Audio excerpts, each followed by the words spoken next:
Sir okay sir. Okay, మిత్రులందరికీ నమస్కారం. ఈరోజు యునైటెడ్ ఎలక్ట్రిసిటీ ఎంప్లాయీస్ యూనియన్ ఇంటి కాంపౌండ్ ఆఫీసులో డిపార్ట్మెంట్ లో పనిచేస్తున్నటువంటి గ్రేడ్ 3, గ్రేడ్ 4 కార్మికుల యొక్క సమావేశం జరిగింది. అంటే ఆర్టిజన్స్ లో గ్రేడ్ 3, గ్రేడ్ 4 కార్మికుల యొక్క సమావేశం. ఈ గ్రేడ్ 3, గ్రేడ్ 4 కార్మికులు గ్రేడ్ 2 కార్మికులు ఏం చేస్తారో అదే పని చేస్తా ఉన్నారు. గ్రేడ్ 2 కార్మికులు కూడా కాదు, జూనియర్ లైన్మెన్లు, అసిస్టెంట్ లైన్మెన్లు ఏం పని చేస్తారో అదే పని చేస్తూ ఉంటారు. ట్రాన్స్ఫార్మర్ రిపేర్ చేస్తూ ఉంటారు, లైన్లు కట్ అయిపోతే లైన్లు చేస్తూ ఉంటారు, మీటర్లు ఫిట్ చేస్తూ ఉంటారు. ఎవ్రీథింగ్ శాశ్వత ఉద్యోగులు చేస్తున్నటువంటి పనులు వీళ్ళు చేస్తూ ఉంటారు. కానీ వీళ్ళని గ్రేడ్ 3, గ్రేడ్ 4 అని అంటున్నారు.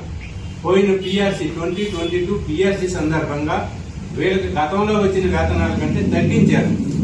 ఎందుకు తగ్గించారు అంటే ఏ అధికారి కూడా సమాధానం చెప్పే పరిస్థితి లేదు.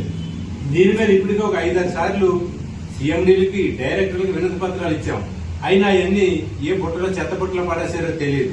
కాబట్టి ఇప్పుడు ఈ గ్రేడ్ 3, గ్రేడ్ 4 కార్మికులు ఏదైతే ఉన్నారో వీళ్ళకి గతంలో వస్తున్నటువంటి వేతనాలు ఏదైతే ఉన్నాయో ఆ వేతనాలు ఇవ్వాలి.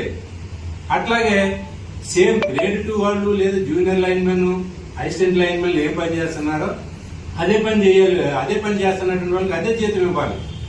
అట్లా ఇవ్వకుండా పనేమో లైన్మెన్ లేదా అసిస్టెంట్ లైన్మెన్ గ్రేడ్ 2 వాళ్ళు చేసే పనులు చేపిస్తారు, జీతం మటుకు మాత్రం తక్కువ జీతం ఇస్తారు.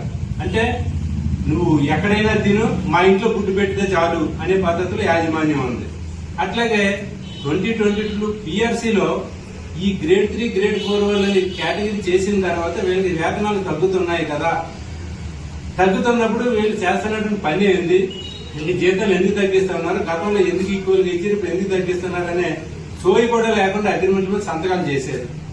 దానివల్ల ప్రతి కార్మికుడు సంవత్సరానికే కనీసం 2.5 లక్షలు నష్టపోతా ఉన్నారు. 2.5 లక్షలు అంటే అబౌట్ 2.5 lakhs. మరి దాని బాధ్యత ఎవరు వహించాలి? దీని మీద సమాధానం లేదు.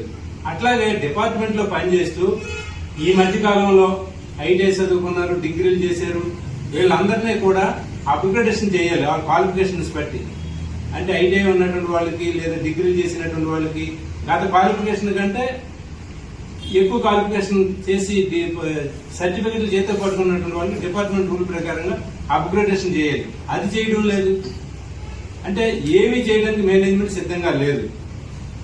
ఎందుకు చేయడం లేదు అని అంటే సమాధానం చెప్పేవాళ్ళు ఉండరు. అందుకోసమని మేము ఈ సందర్భంగా